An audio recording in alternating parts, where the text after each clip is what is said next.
Hello, friends and neighbors. Welcome in, welcome in. Guess what? Paula's on the way to work today. She's already weighed in. Hey, darling. I always like seeing our frequency on somebody's dashboard. That makes me very happy. Exactly. Makes me very happy. Good morning, good morning, good morning. Guess who's here? Peaches is here because it's February the 1st. That's right. It's already February, and it's the first Saturday, so we get to steal some time from you. Good morning. Good morning. I see we're ready for the one of the many holidays of February. Well, we can't forget about Groundhog Day. We can't forget about Groundhog Day. And, of course, our friends at the Gulf Coast Orchid Society are celebrating big time this weekend. They've got 3 days of events, including Groundhog Day things going on. So that's wonderful. Everybody's got...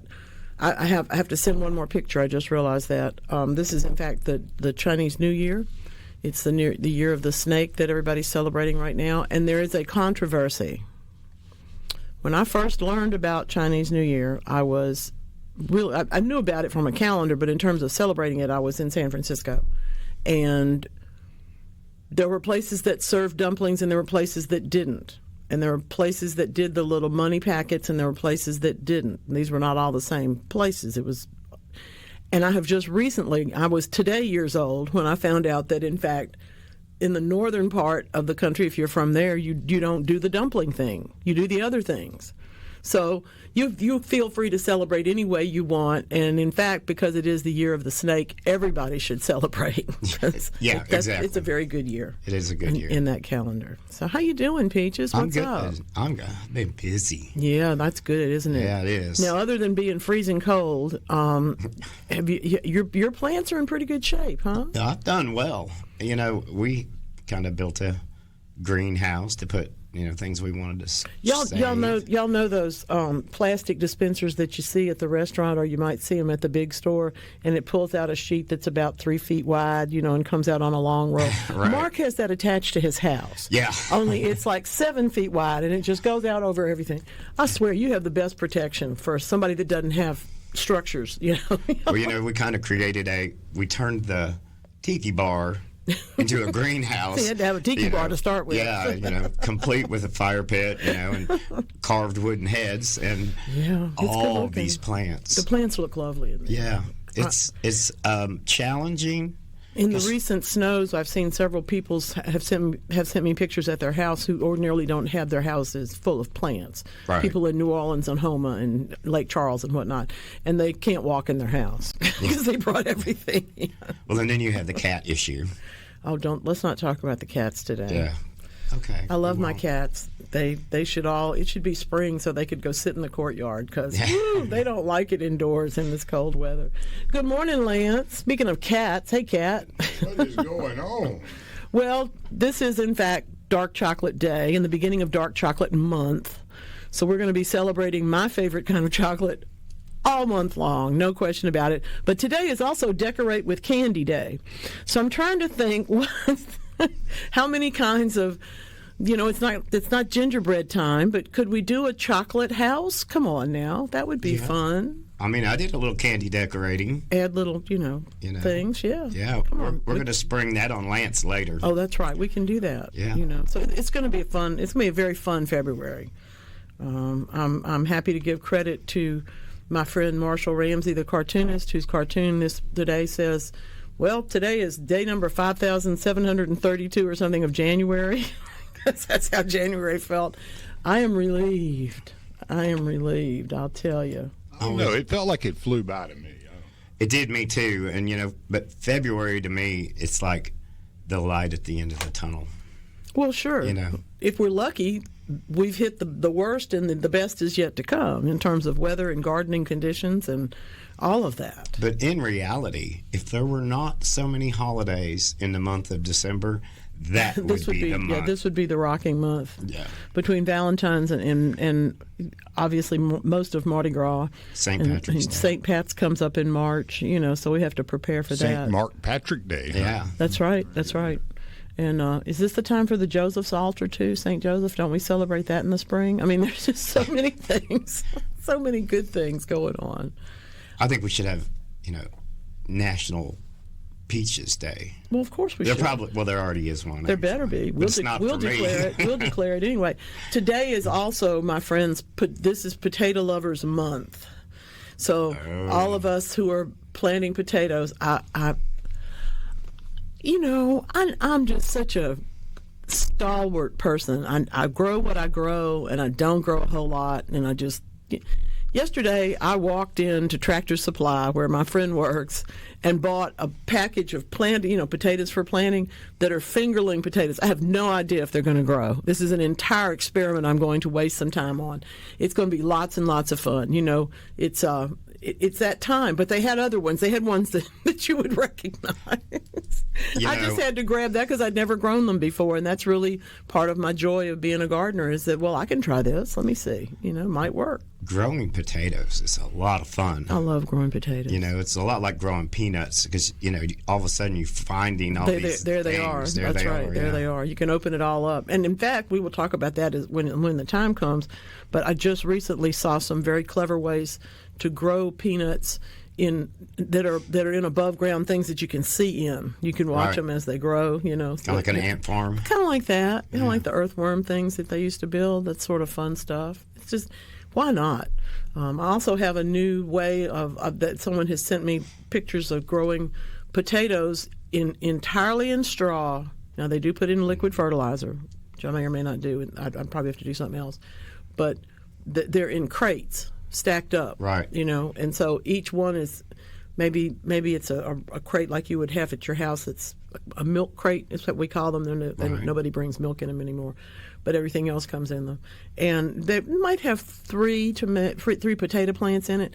If you change over and decide to grow tomatoes, you'll have to line the inside of the crate and change the soil out. Somebody sent me that. She sent me the picture of the potatoes and said, "Can I do tomatoes this way?" I said, "Well, kind of, but it isn't going to be exactly the same." Yeah. So we'll talk about that as the time gets closer. You would have to be on your toes with those crates. You would really have to be on your toes with all of that.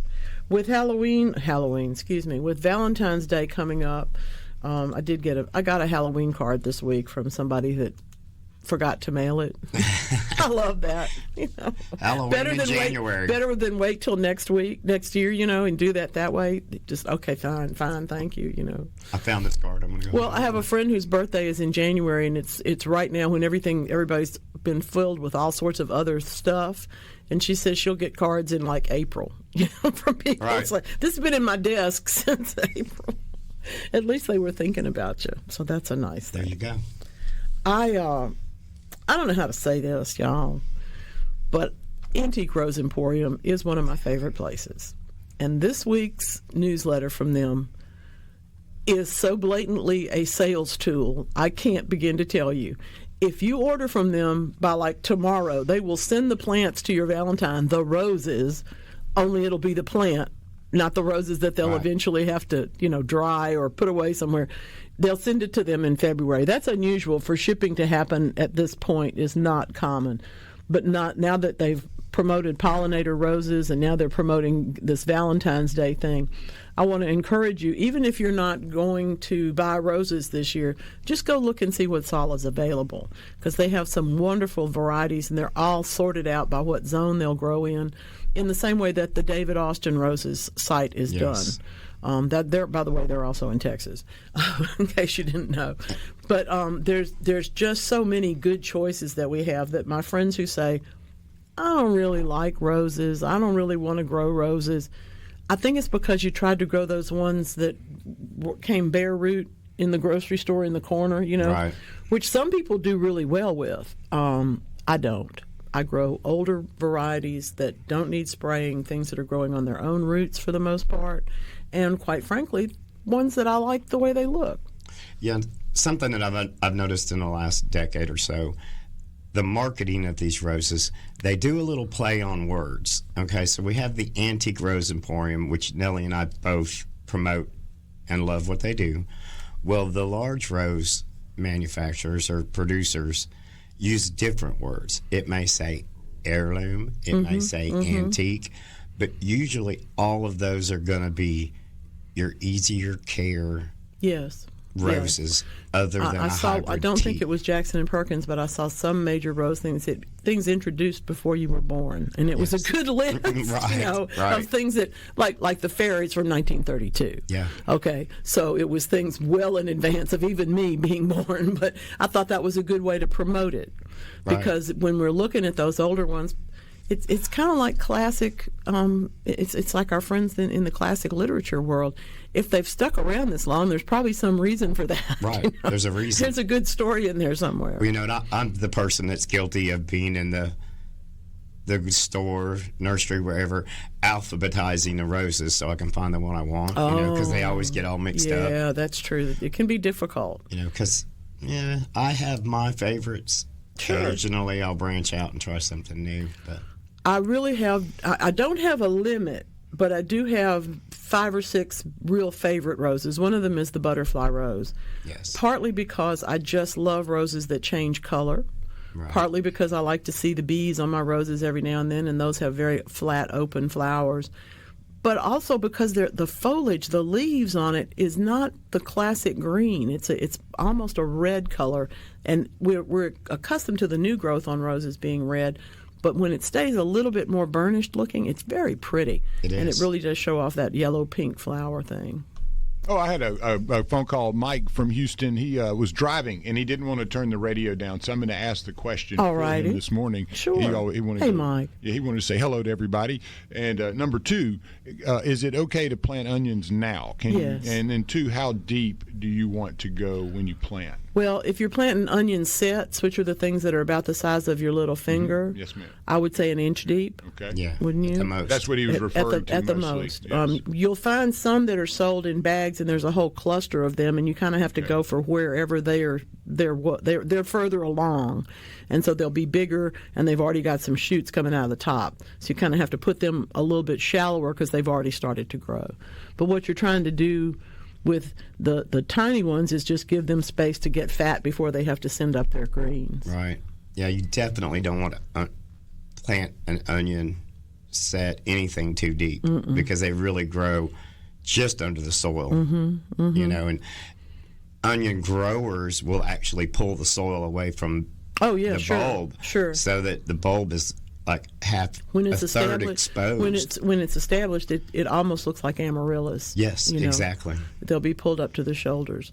But Right. for those of us who have to tuck them in somewhere, it's kind of like garlic, but you're not planting them quite as deep as that. Right. They have to get a little bit of stem in order to support the top growth, but they've also got to have room for the bulb itself to expand. That's a good question. Thank you, It Mike. is a good question. Yeah, it is. I hope that He always helps. has great questions, too, and he was just had the hands tied up, wanted to listen, and Driving along. driving along. Being smart. Hopefully Texting going to somewhere drive. fun. That's right. That's right. We will certainly hope for that. Tell you what else it is, and now this is, you can hear the radios turning off. It's Vegan Cuisine Month. Oh, no. Y'all stop. You know you have been eating vegetables your whole life. You live in the South. Come on. And we cook better vegetables than a whole lot of people that are fancy vegan. This is true. Now, there is a good joke, and I have a dear friend who is a lifelong vegan. She's very young. Her parents raised her that way. I don't have any problems with that. She's neither too thin nor too pale nor too any of the other things that people associate with veganism. But I will tell you that you don't have to ask because they'll tell you. Oh, yeah. They're so proud of themselves, and that's okay too. Oh no, I don't eat that. Oh no, I don't eat that. Well, okay, baby, bring your food and come sit at the table with us. It'll be fine. Yeah.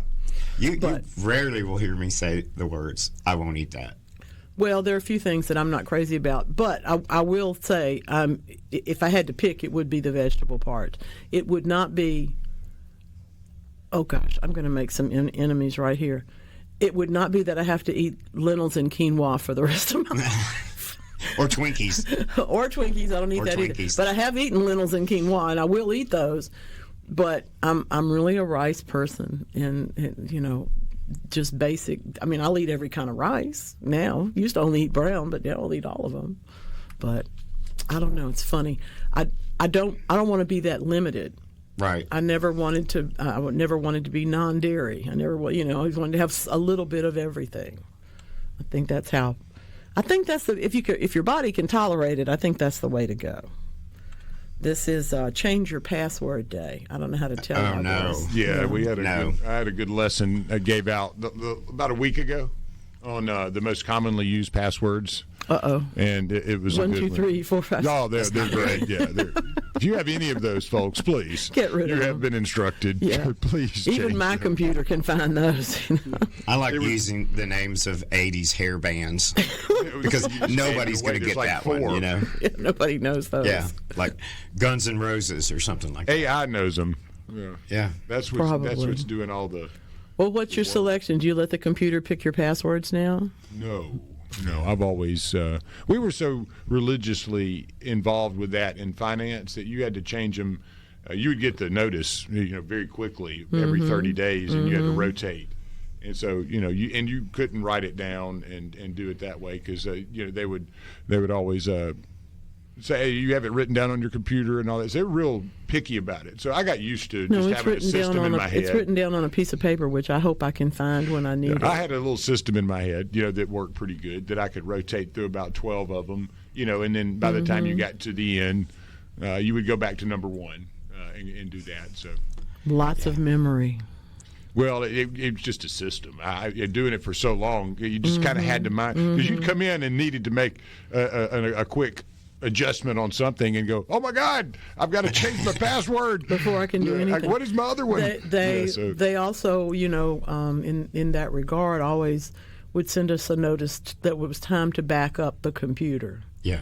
And I always wondered how come if I had to sit there and watch it, I didn't also get paid for sitting there and watching it. Watching it. No, you have to do the other 6 things on the list, Anyway. Yes, Ringo Starr has a new album out, and it's very, very good, my friends. But we kind of like the oldies around here. Peaches and I will be right back. Yes, love songs. It's February. We'll have a month of wonderful love songs. For those of you who have not yet gone to dance at Big Mamu, you have a chance this year. You can actually do that. Let's see. Fun. All right, we're going to check this out. I love when people send me music. Actually, they send it to Lance, but I'm looking at it. See, we're very fortunate. I said once, Andrea has already weighed in with this, that there's actually newer music than what I usually play, or different genres, jazz, whatnot, that have wonderful tunes in them. So Andrea's helping us out this morning. Thank you. And we have a way into the password issue, too. Get a password keeper software. No, I don't want to do that. But I appreciate, I appreciate the advice. I don't trust I don't want to do that. I don't even trust Google. They'll tell you, I'm going to put this in, and you go back to the same site. I don't believe in that. I mean, I know it's real. I hit never. I'm just never. I'm just the never button is the one. Yeah, I'm just it's old and paranoid. Now, on the other hand, unlike y'all, but certainly like some of the folks in our audience, I grew up with the time when your house had a party line with the people down the street, and if you were really careful, you could turn your phone on and open the line and hear what they were saying. Well, I learned what you did is you didn't. I always figured they were listening to me too. You unplug the phone, pick it up, and then plug it in. Can't hear yeah, I think we did that too. I'm pretty sure we did that too. And there was some pretty interesting gossip started. Oh, listen, y'all. This is the truth. My grandmother and her 2 sisters were the biggest bean shellers in the world. They would sit on the porch and shell peas or shell beans, do all that stuff, husk corn, do all that. And they would say, oh, no, you children don't need to help. Y'all go on and play. Well, I was probably about 8 when I realized that I would hear all the dirt about everybody in the family if I just sat there and pretended like I was helping them. It's true. Every family has that gathering space, Yes. So, yes. In our case, it's usually somewhere in the garden. Why not, right? Well, Mama would sit there and have the corn and the peas and everything. She had that thumbnail perfectly, cut just right so she could run it through there. And I'd say they'd have the wash tub, and then she'd tell you about June and tell you about Myrtle and tell you about Virgie and tell you about Van and all the names. I think I paid more attention to the colorful nature of all of the names, the ones you don't even hear anymore. Bertie and Gertie. Yeah, all that stuff. And I don't know if I ever really caught much of the gossip because I was like, I'm related to these amazing these names. Wonderful names. They're like 8 or 9 years old. Like, it was the funniest thing, though. And their family spread all over. But sure. they had the Arizona cousins, and they'd come in. Lovely color. The Arizona cousins would come in, and she would have on the most floral stuff, her sister. I mean, just total opposites too. Absolutely. Grandma wore the sundress that was like the your working sundress with the kind of combat big boots. Pockets. Yeah, and then Virgie would come in and she'd have the floral on. And, she had on her southern clothes. It was great too. That's fun. I don't want to say my favorite aunt. Naugahyde couch. There you go. Maybe, she probably was one of my favorite All the aunts. Naugas that gave their lives. She was from Silver Lake, Kansas. Oh my goodness.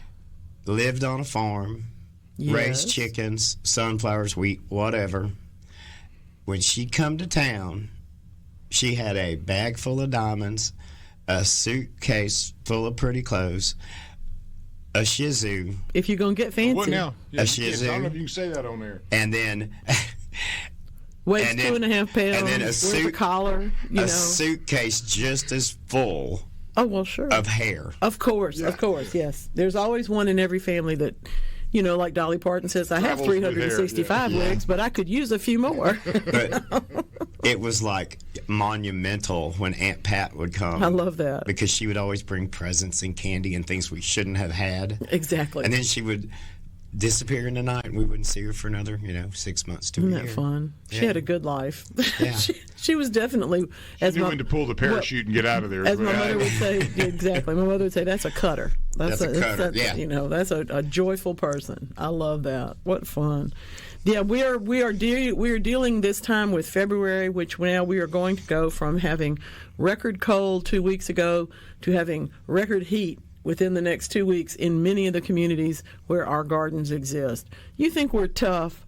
You think gardening doesn't take guts? Of course it does. To have the nerve to even think about gardening in this climate, we have literally conquered so much. So let's talk about rose pruning. Yes, that's right. You've got to prune your roses. Almost all of them. The only ones we don't prune in February, dear friends, say it with me, are the once blooming, climbing roses. Those you're going to prune after they flower, whenever that is. Some of them will be March, some of them will be July. Just whenever that one does, that's when you prune that one, because we don't want to cut off any flowers. Others we prune so that they can bloom and have more buds and more blooms and, frankly, a healthier looking plant. But how do you decide what to do? Well, let's talk about those ones that I don't grow. The hybrid teas and the fancy ones, they are all on somebody else's graft, and all these sorts of things. Those have to be cut back. You'll be looking at a plant, if you've got an established couple of gardens, even in Aloha, though, it works this way too, which is the first original tea type, but it's an old rose. Those really do have to be cut down to about 18 inches from the ground because they are so vigorous. You will not have strong canes. You will not have flowers that are big and beautiful if you don't cut them back. Do you know how much that hurts? Oh, my goodness. Now, some of them are so frozen looking that it won't be hard to do at all. You think that hurts? See, I actually enjoy it. Oh, I think it hurts some people. Oh, it doesn't bother me at all. I have no prunophobia. I need a haircut right now. You know what I mean? Yeah, Go chop out some more of this. Yeah. But a lot of people are afraid of what will happen. A lot of people aren't sure if they know how to do it correctly.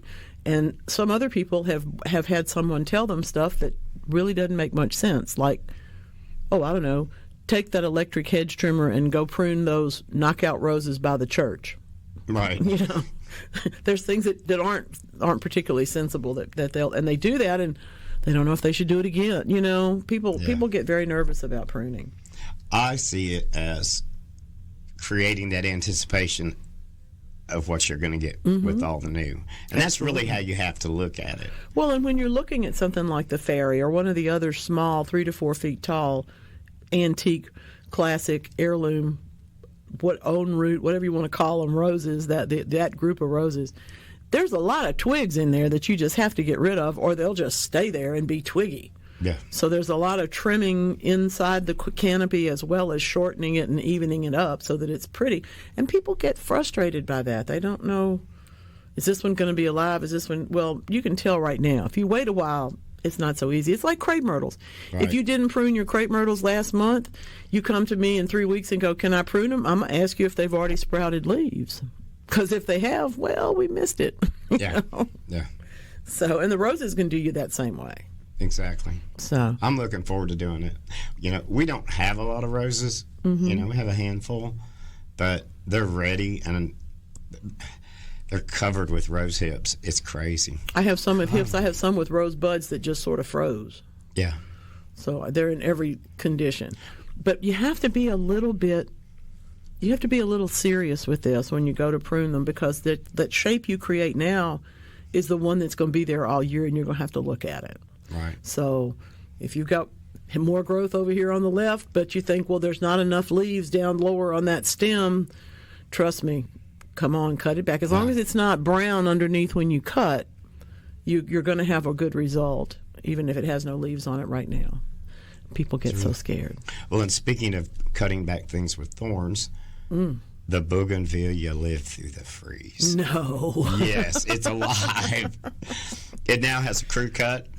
I'm sure it does. I have some scratches. It got moved into the solarium. Let's call it a solarium. Let's call it we'll give it a name. It's we'll a call solarium. it the solarium. Yeah. It's a Jimmy Buffett solarium. I like that. But it lived Isn't that wild? in a 3-gallon pot. Well, sometimes things do. It was I have one or two really big clerodendrons that are not dead in containers, which I thought would be. And it's already swelling up at the bottom and got green on it yesterday. I went, you should be dead, but you're not. Yay. I think it survived in spite of me, is Maybe. what it was. Sometimes it was that's true. revenge. Plants sometimes have their own way of looking at things. That's why sometimes, you go out, people will tell you, I had blue irises here and now they're white. Then there's a lot of reasons why that will happen, but what ultimately happens is the person wanted blue and they got white. Right. So that's the plants. It's not necessarily you. Exactly. It's too funny. Well, and the other tips I have about pruning roses are pretty basic. One is when you make a cut, any kind of cut really, but especially on a rose bush, you're looking for that little swollen thing that is the growing point that's going to send out the leaves and whatnot. If you have a choice, put it on the outside towards the plant. And also when you make the cut above it, because you want to leave it attached to the mother plant, go ahead and make the angle slope out from the inside of your plant. But you don't have to trim like the problem people also have is they think, well, I don't want to leave that little nubbin above the bud on the next stem. Right. You need to leave it, because if you don't, you're probably going to cut into the growing bud and get it too short, or you end up and leave a hole so that some insect can crawl in there. So instead, go up the stem, just a centimeter, go up a little bit, make that slanted cut, and it'll be better. And it also kind of serves as a support when that new growth comes out. Exactly. Because it comes out in a fury. Yes. Pretty quick. Fast. And I always love doing that when I have clients that, I'm cutting back their roses, and they're like, are you sure? And I'm like, mark it on your calendar. Come back in 2 weeks and Look at this. And then thank me. That's right. That's right. You're absolutely right. Greg's in Vaughn. I usually fertilize my blueberries after production, and I prune them in the summer. That's smart. He uses Hollytone. Good choice. What are your thoughts on also fertilizing in the winter and early spring? Need to get some growth on the smaller plants. Well, if you're trying to grow them, yes, I do fertilize in the spring. Not right now. It's not spring yet. But when they first put on their new leaves, then I'll go ahead and fertilize in the springtime. But I don't want to mess with the ones that are already ready to fruit. Right. Those the best time to fertilize those is after the season. So the little ones you can do before they bloom, as soon as they got some leaves on them, and then do it again in the summertime. Greg grows such nice plants. Really, really lovely. I need to add blueberries to our yard. Well, they're well worth it. Yes, you do. They go great in a mixed drink. Listen to you. Is there a biscuit tree? Can I? Yeah, biscuit and gravy tree. Can we a biscuit have that? and a Gravy vodka tree. tonic tree. Yeah, those two Y'all would are be getting great. serious over here. That'd be the one. Listen, y'all, there's a new science fiction dictionary online, and I'm really thinking y'all's flowers are going to, y'all's plants and ideas are going to end up in the future. They will. Paula started the whole biscuit thing. Yes, she did. She made us hungry. Yeah, what happens when you look at like Temu and you get off in one of those crazy places and those? Don't do that. You have those growing chambers that you're seeing. I don't know how quality driven they are, but they swear the real ones are good. Yeah. The ones that you're talking about right now. $28.95 on sale. Yeah. You get it, and it's as big as like a little ant farm thing. Do you know the word tchotchke? I love that word. It means a little tiny thing like you would have on your table at a trade show, and it would be maybe like a little whistle that didn't have a whistle in it, or it would be a lanyard that didn't actually clip onto anything, that kind of stuff. No use. That's what I'm talking about. Yeah. That's where you're headed down that road. No, you see those can make a ads colorful display, but they apparently know I like gardening stuff. And it'll pop up. They do. Let's turn Temu into horticulture. Temu is the mealybug of the internet world. I like that. I think you're right. Completely useless. I clicked one time, and I swear, I opened a drawer in the house and a Temu envelope pops out. There. It was talking it's everywhere you go. Looking back at you. Hey, Peaches. Never. You sure you don't want to buy this? Never touched the Temu button. Oh, ever. my goodness. That's funny. It's now off 188% off. Well, a lot of people, we're paying you to buy it. A lot of people are moving in that direction. That is for sure. That is for sure. You know me, I'm kind of, if I can't find it locally, I'll poke around online, but I'm so hesitant. I don't need a beet juicer that bad. Wow. No, I don't even need the beet juice that bad. I'm telling you, some of the stuff that they have on there, once they know you like a certain genre of something, it is amazing how, like, I don't know if it's an algorithm. Kind of spooky but the algorithm. Some of it's kind of spooky. Yeah. I have a friend who's a poet that I've known since I was a child, and he recently posted something that we had to. He said everybody says they're not getting my stuff. We used to see his stuff all the time, and now we're not. So sure enough, we had to go in and answer something, and the next thing you know, my feed is full of David Cat Grant's stuff, and I was tickled about that. But he's smarter than me. I don't know how. If I could get everybody to put my stuff first on theirs, right, I would be doing so much better. I need those views and hits. At Garden Mama Nellie. Come on, y'all. All right. Well, now the sun's up. We're going to be busy for another little bit here this morning. Got some things to talk about. We want to talk about how to pick out the best pots. We'll be right back. Yes, indeed it does. Thank you much. Good question from Lyman in Monticello about moving bamboo. He calls it transferring. I love that. Transferring. I pulled a bunch down this week. Well, this is the time. Yeah, so the old dead stuff. When there's stuff to pull down, and you may want to start, you may want to actually hang it up someplace so that it can cure and become stakes for your tomatoes or fishing poles or any number of things. But if you're trying to get it to grow, what you're looking for are the ones that have not turned brown, and next to the ones that are brown and frozen will be 3 or 4 inch tall bamboo sprouts. If you got a sharp shovel and you can dig those up, that's the fastest way. The second fastest way, tell me if I'm wrong, second fastest way is to take a green cane, cut it at each of the joints along it, like maybe 3-4 feet, plant that, and it'll sprout at each one of those. That was going to be my question. I've heard that before. So if I don't want to pull it up at the root, I want to leave that root there. I like where it is. I've got a big tuft. My dad's had it for years. So I can take it off at a joint. Yeah, you can take off, but it's got to be green. The brown ones aren't going to work. We've got. Well, I mean, they might. But all the shoots coming up now are anywhere from about 6 inches to 1.5 or 2, and maybe a little taller. Some of them have, that were in the sun a little when better. It gets to be a good firm cane of bamboo, that each of the places at each of those joints are growing points, and they will root. So do you cut them at that? I mean, right in the middle of the knuckle, or yeah, you just wound them. Just wounded. Okay. Because that tells it. I'm going to die. I better sprout. Right. And generally they do. Now, the question is, do you cut on both sides, the top and the bottom, because you want roots out the bottom and ones out the top? The studies that I have seen, it doesn't make any difference. They're going to sprout both directions no matter which side you cut them on. But people who are in a hurry will make a little bit of an incision on one side and on the other side of that part that, the green thing that goes around, you got the yellow or tan loops on it. Those are the growing points. What is the type that you have growing? Rampant Yazoo bamboo. Rampant Yazoo. Yeah. Yeah, that stuff's awesome, though. I love it. It's beautiful. Yours runs in a more of a linear fashion. What we have grows more in a big tuft. It wants to run a bit, but it the clumping types don't run nearly as much as the mess that I have. Right. What is the type that may be? I mean, it grows 30 clumping. feet. It's clumping. Yeah. It's it's more prized because you don't have to, have, I don't know, a tractor to deal with it.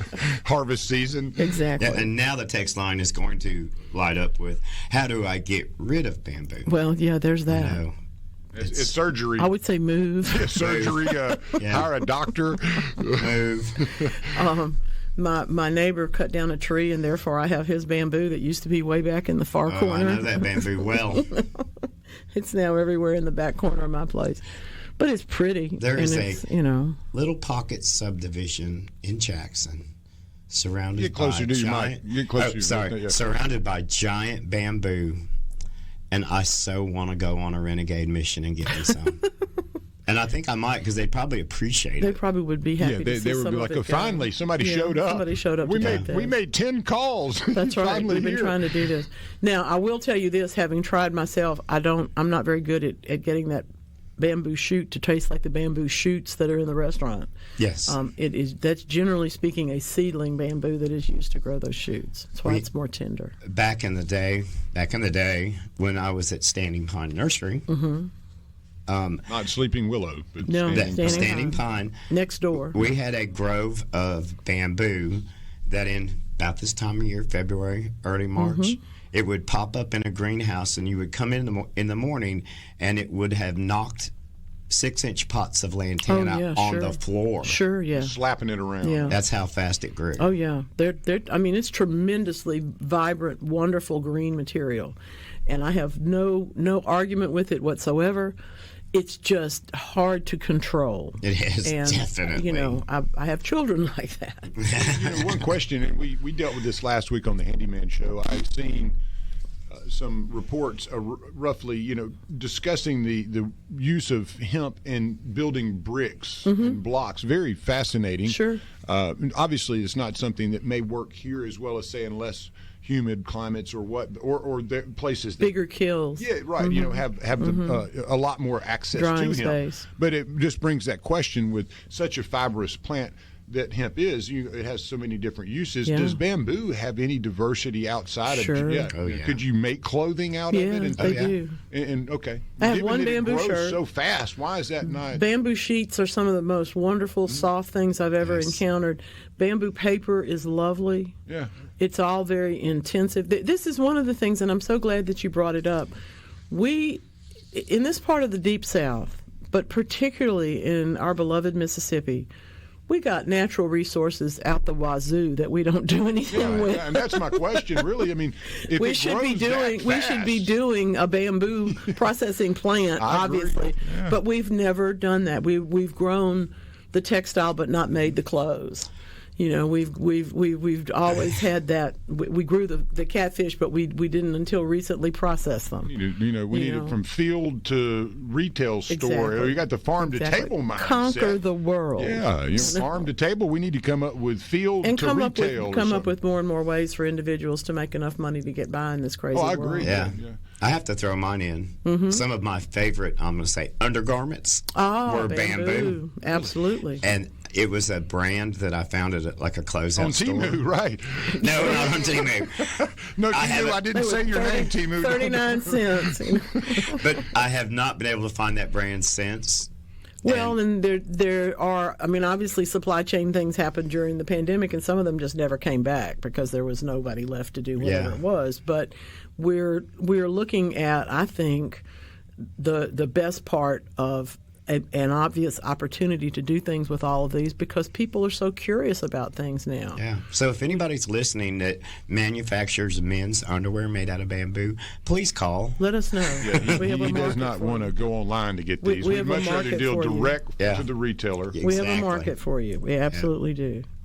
No question. Thank you. About It's something that. that I've been going back to Saturday of last week. It was one of those questions that I had for Buddy, because we were talking about using them in building blocks. I'd done a good bit of research. He had read a good bit that week about them and talked to the Concrete Association, and just unique, in that with all the hemp that they're growing now in the form of for the medicinal side, what is the byproduct of that? Obviously, stems and all and lots of biodiverse, lots of it. And what are we going to do with that stuff?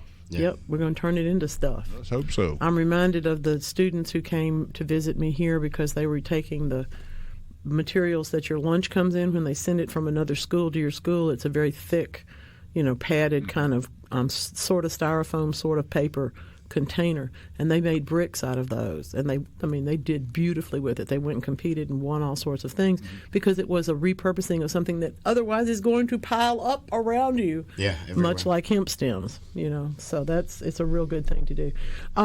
Gloria in Clinton says, good morning, Lance.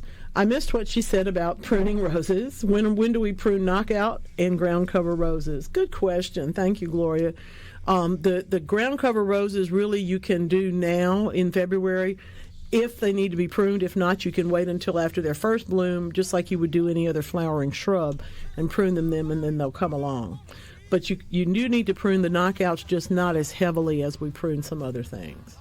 You prune them in February, but don't go crazy. Just prune them a little bit. Prune them again after they bloom. And now Mama's going to tell you that we got to get out of here. Because believe it or not, an hour has flown by. Wow. Appreciate everybody being here today. And I'm not really sure. We now have a recommendation for your bamboo underwear. We will be right back. Well, for those of you who did not join us in the first hour, you will definitely want to get the rebroadcast tomorrow afternoon or the YouTube version of go to supertalk.fm and get into the archive, the on-demand part, and you'll find this program just in another day or so. I'll get it. Didn't want to overstretch you. No. As soon as I get done with it. Generally, I can multitask a bit in the next couple of hours and get it cut up. And then by about 12:30, I should be able to have it posted to YouTube. Well, the new newsletters format has my clip at the very beginning of it. For those of you who haven't seen it yet, it is terrific. Next week's will be about pruning something, I'm sure. But the question for us here is, has there ever been a better discussion of bamboo and hemp underwear? The answer is no. This is it right here. So if you didn't hear it, by all means tune in, because we have established that we are definitely missing something here. We have to upgrade all of our... And apparently we need to be reaching out to a potential advertiser here. We've got a location and camo underwear. Yep, we do. And there's supposedly a man says where that they're else, the best Where ones else ever. does anyone show us their underwear? Well, Andy didn't have them on. He did not. You don't want them to see you coming. That's why you got them in camouflage. You don't want them. They don't want you to know you're around. But anytime I can find something that's going to be close to my skin that is comfortable and soft, I'm going for it. A natural fiber. And the bamboo and the hemp is, wonderful. My question is, and I think there's probably somebody has answered this if I would just dive deep enough into not Temu, but somewhere else on the internet. If it's supposed to be 100% this or that, what about the elastic? So come on now, it has to be 99. Yeah, there's a point somewhere in there. 99.9. You can't make elastic out of bamboo, can you? Anyway, we'll find out. We'll give you more of a report next time around. Meanwhile, let's talk pruning. We're about tired of pruning. I feel like somebody's going to hear the previous hour and last week and go, do they do anything except prune in January and early February? Really, no, not much. If you've still got daffodils hanging around like I do, going to get those in the ground. They probably won't bloom this year, but it's better than keeping them on the shelf for a year. And frankly, there's a bunch of sales out there that you might want to take advantage of in that regard. Yeah. But I have to say, I need some new growing containers. I grow in big pots and little pots and fancy pots and plain pots and just whatever I happen to run into and like. But I think I need to be more assertive. Tell me, Mark, what do I need to look at? When I go to look for a container that I'm going to have to look at, for one thing, what's the best way to sort out which ones I'm trying to buy? How do you choose containers? Because you have beautiful containers. Thank you. Thank you. You know, that's a tough question. Well, and I have a lot of opinions on that because I do garden design. And, you know, I'm kind of a pot snob. Well, that's what we're looking for. Yeah. Things you can look for is thickness of, you know, the pot wall. And I'm talking mainly like ceramic pots. We're not, at this point, I'm not talking about plastic pottery. I'm talking about high quality pots. The thickness, it's kind of like china, or, you know, like glass. You know, if you ping a lead glass cup, it has a totally different noise. A sound. Than my one from the Dollar Tree. Yeah. That one goes bing. I love my glasses from the Dollar Tree. Yeah. So if it goes bing. But my crystal has a different. Bing. Yeah. So the thickness of the walls, you can kind of, you know, I almost thump it like a watermelon. That sounds crazy. No, it doesn't. That's very smart. Something I have learned being in the retail and in the pottery world for years is the inside of the pot, the color. If it is a pale white, kind of an ecru buttery color, it's usually not as high a quality pottery as something that has a richer, caramely brown color, and that probably has to do with the way it's fired and the type of clay, type of clay. You know, and terracotta. Everybody loves terracotta. You know, I love terracotta for a lot of different reasons. But there's also thicker walled, made in Vietnam. That's true. Those are beautiful. Lance is showing a photo right now of some unglazed Vietnam terracotta, and it is bulletproof. Not bulletproof, but it lasts. We're not going to test that. No, let's not. I actually. But it's very tough, though. It is tough. So that's what they're making the Cybertruck out of. And it probably, could be. And the other thing about it, I mean, I'm going to be my own snobby self. I can walk into a garden center or a showroom somewhere, and I can tell you which pots came from Vietnam. Oh yeah. There's a different cast to them, a different kind of quality. Sometimes they're actually thicker, but a lot of times it goes to the designs or the carving. They're just a little bit more. They're a little bit deeper. They're not. They don't look quite as superficial as some of the others. And you know, those pots tend to not be quite as cookie cutter as a mass-produced plastic pot. You know, where you see a shelf and all 200. I do love some for matching pots. I love a nice, weirdly colored plastic pot because it looks so unusual, and you can put 3 of them in a row, and they really do look terrific. And you can pick them up and move them around. Well, and you know, I've seen some. We were talking about the sustainable stuff, but probably a month ago we were talking about I've seen a couple of the Southeast Asian areas. I'm not quite sure if it's Cambodia or Laos or Vietnam, but I mean these basic, just out in the woods. Crucible smelting places where they'll bring in all these garbage bags. I mean, it's the Walmart bags or your Kroger bag, and they'll come in these huge bundles and they'll melt them down in this thing and then pour them, and they turn them into the big 5-gallon pots. The plastic ones, they're amazing. I mean, and they're one after another using that, and I'm just curious. I think that it's a form of smelting, even though it's because it's plastic. You don't think about it that way, but that's actually what they're doing is taking a whole bunch of different things and putting them together to try and form something else that can be reused and redone. It's really fascinating. If you're bored one day and anybody wants to see it, just go kind of type in. I don't know how I found it, but it was one of those like, wow, okay, that's pretty cool. They're doing some interesting things. It's like me and threading my sewing machine. We don't know why you do a lot of things. That's right. Me and threading my sewing machine. I have a YouTube video marked when I have to do it so that I can watch this woman and just do it so easily because she's better at it than I am. Yeah. And I love having a guide like that.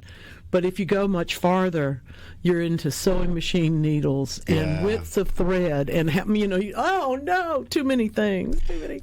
The client that I actually am working with now that I did this unglazed, Vietnamese terracotta has been to Vietnam to the pottery factories. Oh, how fun! So she had an even greater appreciation for the look and the beauty. Yeah. She was thrilled, and that is actually her puppy Cookie that keeps popping up on the screen.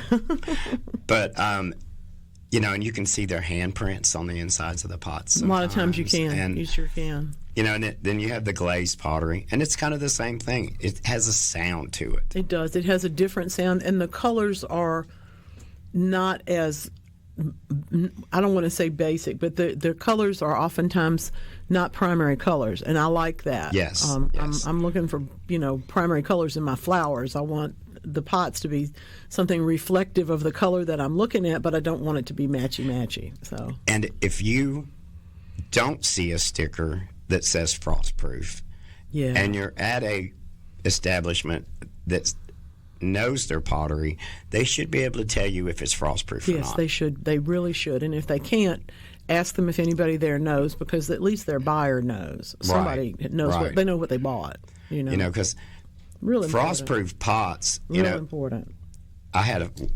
We had a frostproof fountain that we did not unplug during the freeze, and it made the most beautiful frozen sculpture in the front. Put some champagne in that. Yeah, that'd have been there. Nice. You go. Dark chocolate. Dark chocolate tower. But there we go again. So that there is definitely, it's not just an impulse if you're buying large pots. You need to shop it. Well, it's true. There may well be a difference in price too. Oh yes. For a fancier quote unquote pot, we're not necessarily talking about the way it looks. We're talking about the way it sounds, the way it feels, the color that it is, and whether or not it has been composed to be frost-proof. This sounds.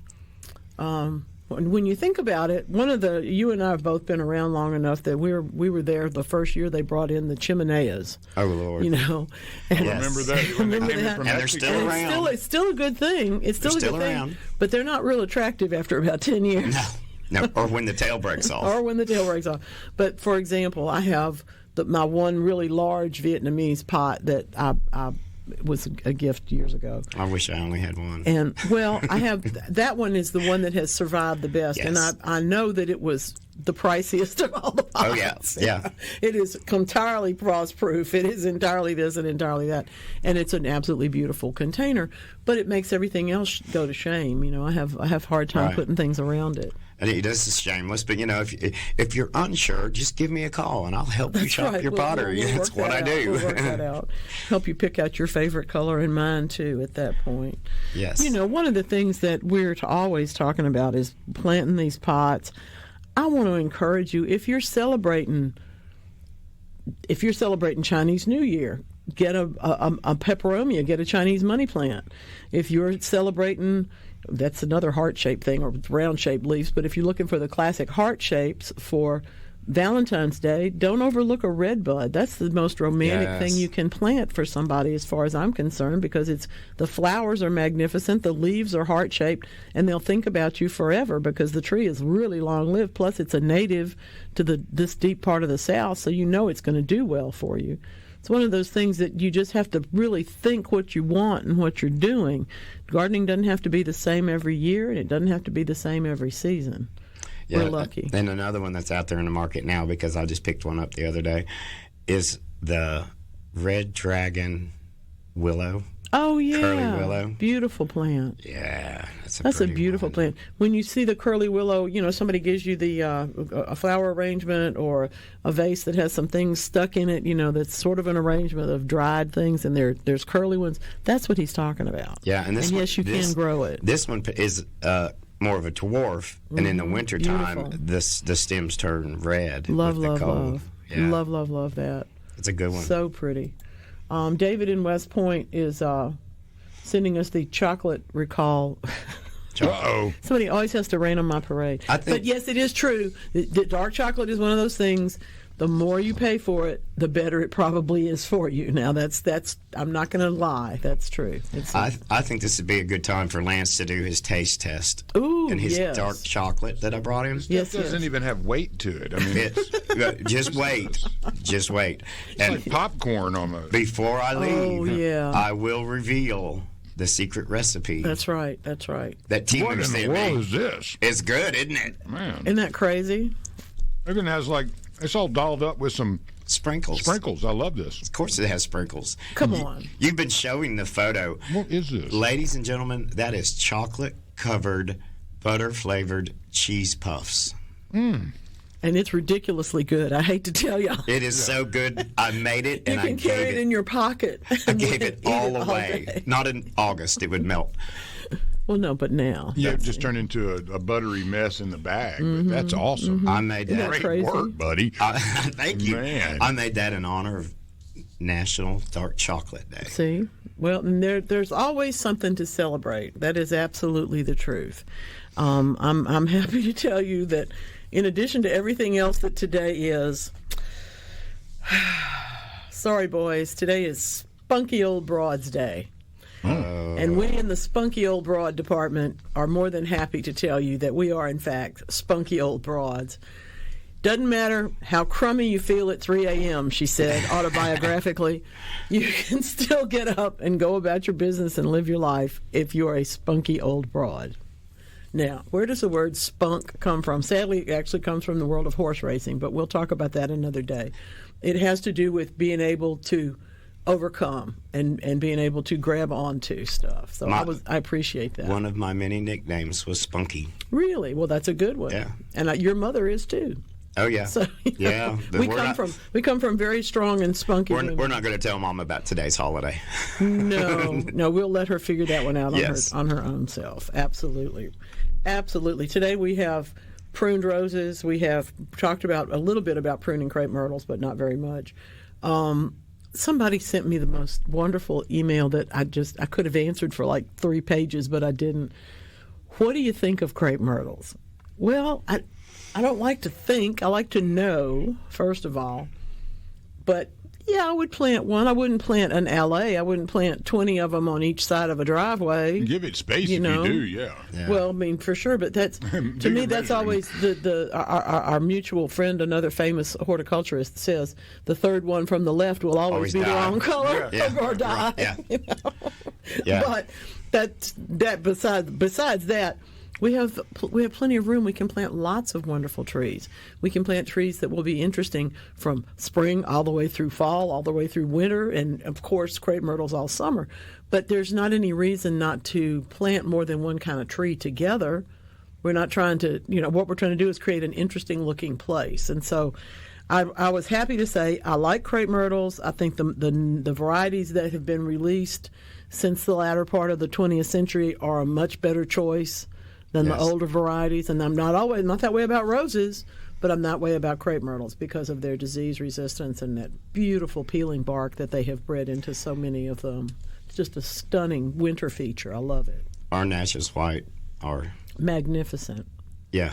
They're beautiful right now. They are not gorgeous. A flower in sight. The trees are still stately and gorgeous. They are. And I think everybody ought to consider that. But I'm not going to plant 20. I'm sorry. Crepe myrtle growers, I'm coming in with Grancy graybeard. I'm going to vary it up with some red buds. I'm going to vary it up with some other of the native trees to go along with the fancy cousin, the crepe myrtle. Variety is the spice of life. That's true. And especially in the garden, you don't have that many different, you don't have that many different places to choose to plant, so you may as well make the most of each one. Yeah. That's why I like the mixed container point of view. Yes. By the way, Diamond Frost is still my favorite for the filler plants. It's a fun one. Did you see that picture of the hen bit that made it through the freeze in my yard? I did. I'm impressed. Isn't that hilarious? I love it. I see the lantana poking out, unless that's hen bit. I can't That's tell. hen bit. Is that hen bit? Yeah, I discovered it while taking... My hen bit has said, nothing bothers us. No. We're coming on. And Chickweed's up, all kind of I'm going to have to get the bird netting off my lettuce. It's growing so fast. Made it through the freeze. The net. Yeah, it's going to be... All right, now the Balfour brothers are going to let us take out of here with just a little song that we all like. Stick around. There are people right now who are saying to themselves, who is that? I don't remember that. Why are they howling over there? Because we like it. And it's love month. It's love month. Yeah, and they sing about love. The Balfour brothers sing entirely about love. That's why we can sing it in French. If you speak French, you know what we're talking about. Of course. All they were singing was about croissants and red wine. I was going to say it was all about dark chocolate and red wine. That's what we're celebrating today. But But if you've never had an opportunity to spend a little time with the Balfour Brothers, I encourage you to do that. It's delightful music. Just wonderful. Go to the one that has, you'll see it's like a yellow album. Oh, yeah. It's like a shack. Yeah, and it looks just like them. Yeah, that's where you want to go. That's the one you want. Beau Soleil is still another wonderful one to do, too. Fun stuff. Good grief. We have been doing heart-shaped plants. What is that succulent that we like so much? Oh, my goodness. There's one with heart-shaped leaves. Yeah, I can't call the name of it. It looks like a heart. I can't call the name of it. But that's another one that's a lovely gift because, like so many succulents, you literally put it in your house where a little sun will get to it and you ignore it. Yes. If you overwater it, you're going to be in bad shape. Same thing is true of that peperomia. I was talking about the Chinese money plant to celebrate the Lunar New Year. The whole family of peperomias don't get nearly enough attention, I don't think, because mostly they grow in a 4-inch pot and don't cause anybody any trouble unless you overwater them. Right. And if you don't overwater them, they'll be there for ages and they get bigger and they get taller and they're lovely, but they're not fancy plants, you know. No. They're not. They're very predictable and they're very lovely. The whole family of peperomia deserves your attention. But, a few years back when the whole plant craze, houseplant, right after the pandemic or during the pandemic, that the Chinese money plant, you couldn't keep them. No. So it was everybody insane. wanted to. Yeah. It was insane. That's right. I don't have one. Those are the kind of things that, I gave mine to somebody who was collecting peperomias, and I traded them for 2 mother-in-law's tongues, which I collect. So, that might have been a good trade. It was a good trade. In the long run. For me, it was in a the good long trade. Run. Yes. Let's see. What does Kyle have to say for us? Oh, guaranteed some good food coming if you hear that music live. Thank you very much, Kyle. That's very true. There could be a possum or a raccoon or something in there in the mix. You never know. Chocolate-covered cheesy poofs. Chocolate-covered cheesy poofs, just maybe. Throw those in there, too. Those are amazing. You need to market those. You're welcome. Call them Southern Charms. Cheesy poofs. Cheesy poofs or something, yeah. Well, I'm going to tell you a secret. If you freeze things like that then take them in your pocket, they don't make near as much of a mess. Huh. Yeah. There you go. Frozen grapes. I love me a frozen grape. There's a lot of things like that in the South. Frozen grape. I'm going to have to try that. Yeah, they're good. I don't think that's mine, but I appreciate it. There's so many things that we take so for granted. One of them is, for example, right at this moment in time, I did chop off a couple of limbs of my fig tree that froze the year before and is now basically a ground cover. Right. Strange fig. But it's growing. I didn't want to let go of it because I like the particular fig that it is. I could let the other one go ahead and disappear because I'm not as crazy about it. But there was just something about, let's see if it'll live, And right. sure enough, it has. Some things will, some things won't. The question about when to prune and how much and all those kind of things, there's guidelines, but generally speaking, it has to do with pleasing you. For example, if you like your fairy rose, which can be 3 feet tall, if you like it to be a little bit taller, don't cut as much off. Just do the tweaking, take the little sidebars out that are not really going to grow anything that you can tell are dead, and just trim a couple of inches off the top of the plant. And that's really all you should be doing to things like knockout roses anyway. We cut them back and watch them proliferate with all those green leaves, and the next thing you know, they're just as tall as they were and don't have any more flowers on them than they did before. Right. Now, you can get that same effect if you fertilize with a high nitrogen fertilizer, or if you have high nitrogen soil and don't put any other fertilizer in it. For example, if you use nothing but composted worms, vermiculture, kind of, that result, if you put that in, that's so much nitrogen, you need to balance it with phosphorus and potassium and probably even some trace elements that you get from another source. I think that's important. We've kind of gotten all of our beds so juiced up now from organic stuff and all that. I don't fertilize much at all anymore. Well, and that's the good news about using organic products, of course, is that over time you do use less. They don't act as quickly. This is not the Miracle Grow world, of course. If y'all put it on there today, it's green tomorrow. Right. That's a quick reaction. But it's kind of like fast food. It doesn't react as long. the continuous buildup of organic matters in the soil stay there, and when they are there, they are in turn sparking all the other reactions that are going on, so that the microlife and even the ones you can see, the roly-polies and whatnot, are able to get what they need. Then the roots are able to exude more because they're nourished, and the whole thing just kind of juices itself along, and you don't have to put in as much fertilizer. Yeah. Then you're looking for any sign of something that is too pale or has not a big enough flower, or some of the other things that could result from not having phosphorus or potassium in it. And the garden that we've created, every time I do go out and fertilize a little bit, I'm second guessing myself, going, am I causing myself more work by doing this? Sometimes. It's just the same thing as if you fertilize the entire brand new bed instead of each hole where you're planting a plant. You'll do a good job for the bed, but don't do that but once, because otherwise you're feeding the weeds. The weeds, yeah.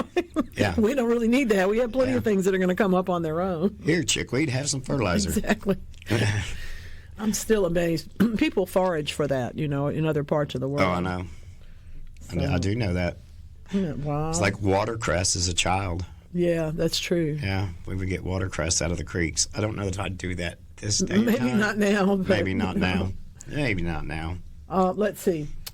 Kimberly Queen, oh goodness. Well, let's see. She says it looks terrible with tattered leaves. This is Corinne in Jackson. Could I cut it way back almost to its base and expect it to be flush by April? You can cut it back, start fertilizing it, but I don't know by April. No. Maybe by June. June, July. That's a long process. And it's not a fast-growing fern. It is not, and I have a hard time explaining that to people. They're like, I want to keep this Kimberly Queen. I'm going to cut it back. And I'm like, by the time it gets pretty again, you're going to see 20 of them for $15.99 a piece, and you're going to wish you had not kept it. Unless, like me, you just want to see if it'll grow. Right. Unless you're doing this as, if you're doing it for aesthetics, maybe not.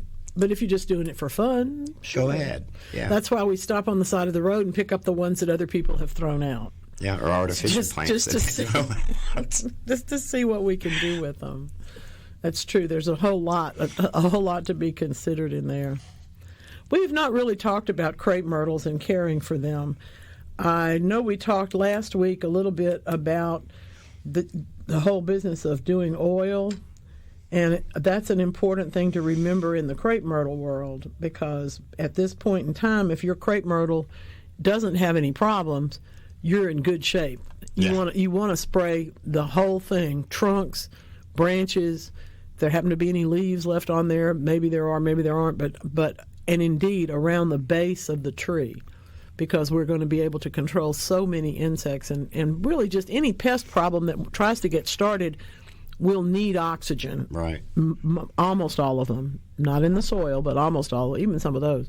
But if you are spraying oil, you're going to suppress their ability to multiply.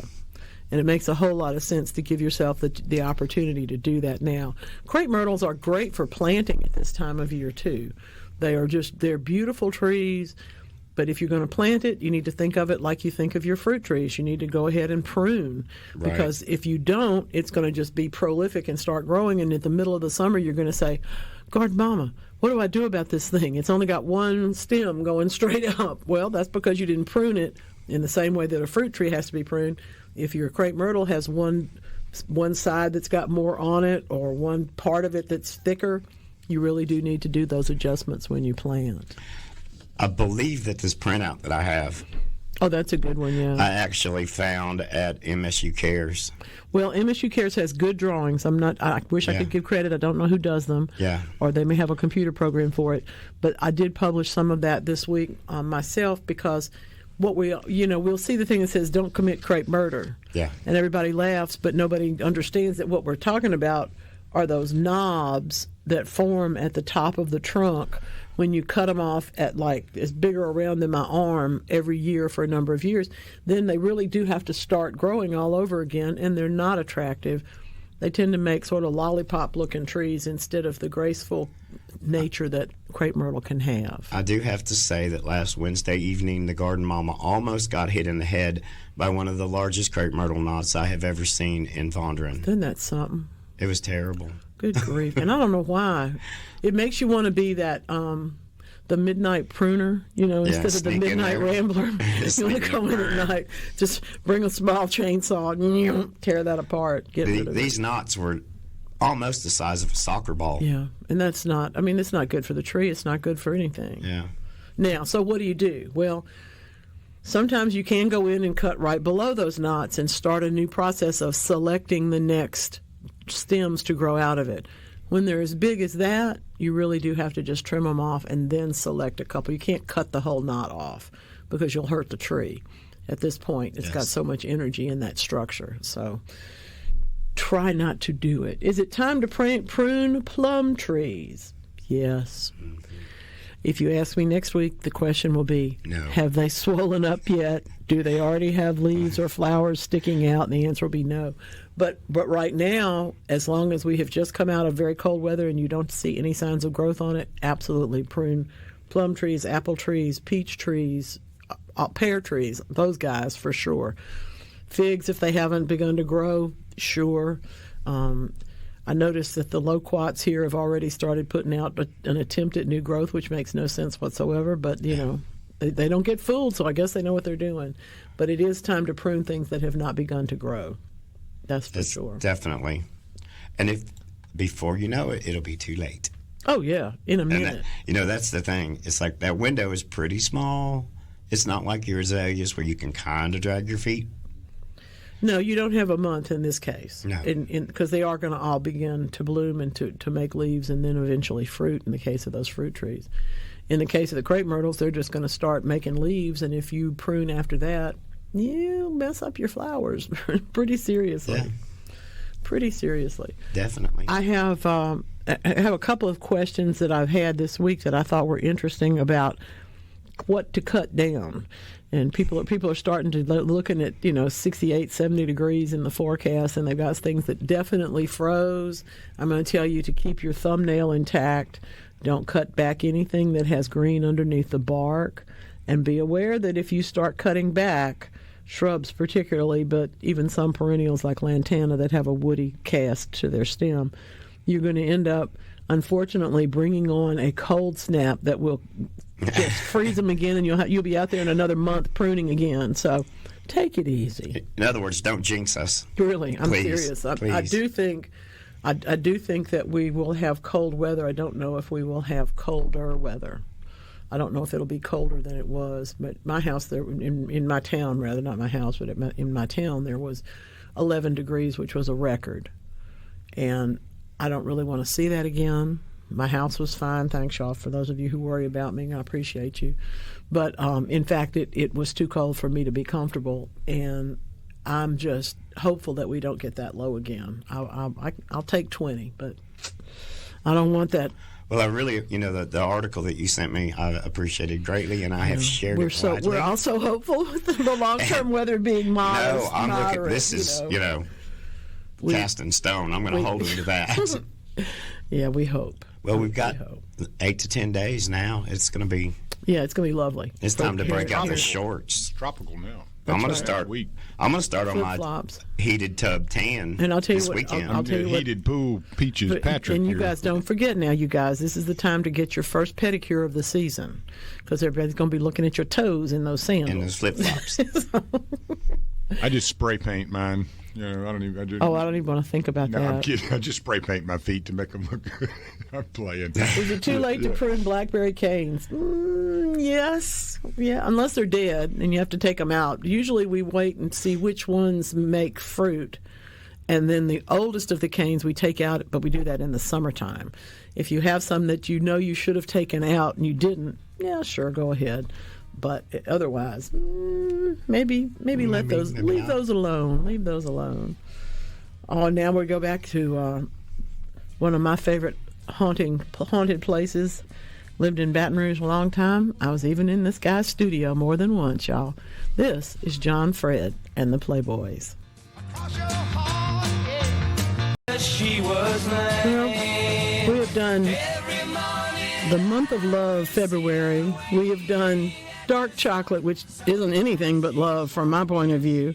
We've talked about roses. We've talked about presents. We've talked about making the best choice in containers today. And this spunky old broad's got one more for you because we haven't added grasshopper lifestyles to her. It's a quote. I can't believe it, but it is a quote. University of California, Berkeley, where, they study everything, literally. Some biologists have said and have speculated that animals will get smaller as global change happens, as the temperatures rise in places and lower in others. To reduce heat stress, they will grow a smaller critter, okay? Well, that's probably true of warm-blooded animals, but maybe not. What about the exotherms? What about the other guys? What about the grasshoppers? Now, there is in the University of California at Berkeley a 65-year-old, that's not as old as me, but it is pretty old, collection of grasshoppers. So they're able to see how the generations of grasshoppers have multiplied or not and how they've reacted to these various and sundry conditions here and there. I love this.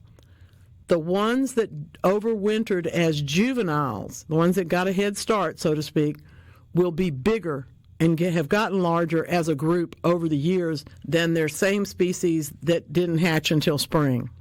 So what this tells you is that grasshoppers with other lifestyles got smaller. That's a quote. I love it. But it's true. The situation, it's like I tell you about my lemon tree. I bring my lemon tree into my house because it's outside now, but I bring it into my house when it's really cold because I don't want to slow it down. I want it to have that advantage of being able to be a little bit healthier at the beginning of the spring growth season. That's the same thing that our friends the grasshoppers are doing. Doesn't bode too well if they figure it out, when they descend upon a place and really take all of the green vegetation out of it. It is not a good thing. But it does tell us that if we need to control grasshoppers, we need to disturb their nests now. If we are trying to keep them from getting bigger and doing more damage to our crops, this is the time to be disrupting those grasshoppers. I just really think that's so smart. Good question here. This is, we always hear so many people talking about the various and sundry things that happen in wildfires. But how long, how long does all of this happen? McMaster University is letting us know that the contaminants in that wildfire smoke just go more miles, they go miles to where you can't even see it. So there's concerns about, obviously, people and livestock and other things, plants and all of that inland, but it can also be a problem in the ocean. So the reverberating effects of these incredible Niño storms that we have just seen in California are not going to abate anytime soon, even if there is a rainy season. This was really, really pretty. I love this. Got the beautiful pictures of snowdrops, and it's just lovely, lovely. And, of course, more beautiful, beautiful morning glories. I love having the beautiful pink flowers from the golden rain tree. It's just beautiful, beautiful shots. Thank you for sending me those from the 504. Let's see. Oh, where do we prune? This is on my patio, gone too long, but I can't get on the ladder anymore. Well, if you can't get on the ladder anymore, then you probably need to get somebody to come prune them for you. They have been unpruned long enough that you don't have to, you're not going to have to chop them off and make knobs out of it. But this particular crepe myrtle that I think I'm looking at does need to be thinned. There's too many trunks to be that close to your house and be healthy and be lovely. This is a case where if you can't get on the ladder, I think you're going to want to employ somebody who can, because otherwise, if you cut this down where you can reach, you will have a crepe myrtle bush. You will not have a tree. And if that's what you want and you can stand it, I have no problem with that. But I will tell you that it's probably not going to be as attractive as you wanted it to be. So give that some thought. Isn't that interesting, though? Isn't that funny, though? Sometimes if we wanted to grow a thicket, for example, we wanted to grow deciduous holly into a thicket of plants so that we could have lots and lots of spaces for the birds to hide and get some berries and whatnot, we would end up, it would grow into one tree, if we didn't take care to make sure that we topped it so that it could make branches at the bottom and send out more in that thicket. There's different ways to handle it. I think in this case, if you prune where, like at 6 feet where a person can usually reach, I think you're going to end up with a lot of branches that need to come out of there, but you will end up with a rounded version of that particular tree. Those are my potatoes. Well, they're not my potatoes, but that's the potatoes that we're putting into the ground this month now up on SuperTalk.tv. I wanted to show you this because it's a good opportunity. It's 2 hands full of soil going into a container where the potato plants are obviously up and growing above the soil level. So you're going to fill in around underneath them. You're not going to cover up their leaves, but you're going to fill in around them so that you get some more space under there for the potatoes to form. But when you do this, it's a really good time to put in that 1 teaspoon of fertilizer per handful and add that to your mix, because those potatoes will eat more than you can tell them. What do I tell them about the pruning if I have to hire somebody? Well, you make sure that they have experience pruning crepe myrtles, first of all, and you want to take anything that's rubbing the house off entirely. You want to take out any of the weak branches entirely, the weak trunks, because this looks like it has about 6 or 7 trunks at least. So you're going to take out some of that to make it a little bit looser form. And then if you can go up maybe 3 feet above roof level, you can just trim the branches because they're not. This has not been clubbed. You'll be going up above depending on how tall the ladder is. You're going to want to go up and just cut those at that point. You don't want to cut them all the way down to make a club. These have had clubs at one time, but then they didn't for several years, so they've got some nice strong branches. Yeah, that looks just like the type of crepe myrtle pruning that we've done over the years to get it to go way up into the sky and then kind of topple over a little bit gently.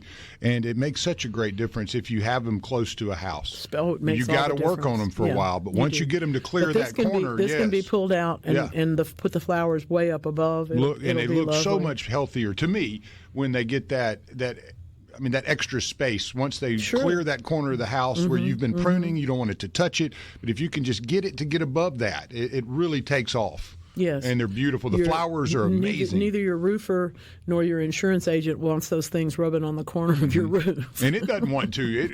That tree doesn't want to. No, the tree doesn't much want to. Like that either. So. But if you can keep that clean and get it to press up over that, I'm telling you, it's the crepe myrtle that you see. You won't ever do it again once you get it to where you want it. And that is true. A lot of times what we understand when we do it and we like it, then we go back the next year and try something else. No. Just keep working. The thing about pruning is that it can be so routine, and that's it. That brings me to the tail end of the story about the roses. When you prune your roses, yes, most of those things will actually just go ahead and root. So why not start? Thank you, Lance. This has been a great day. Always a pleasure. I always look forward to this. We'll see. I don't use always and never much, but I always look forward to my Saturdays with you. Well, I never want to miss it either. We'll see you next week. The Garden